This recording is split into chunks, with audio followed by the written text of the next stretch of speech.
This is the Lone Crater YouTube. We hope this video helps. You want to begin immediately.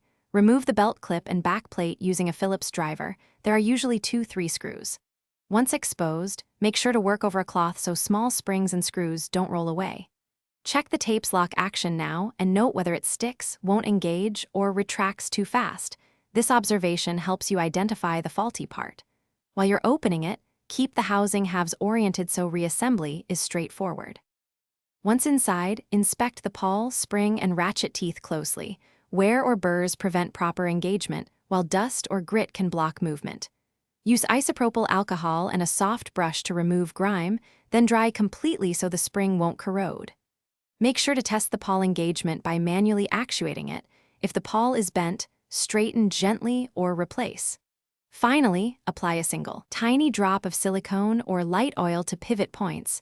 Too much oil attracts dirt, so less is more. Reassemble the case in reverse order, aligning halves and snugging screws.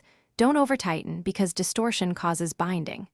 Once done, extend the tape under moderate tension and engage the lock to confirm it holds. Test several times at different lengths. If the lock still slips, the pawl or spring is likely worn and should be replaced because minor bends reduce holding force. Troubleshooting tip: if the lock intermittently sticks, inspect.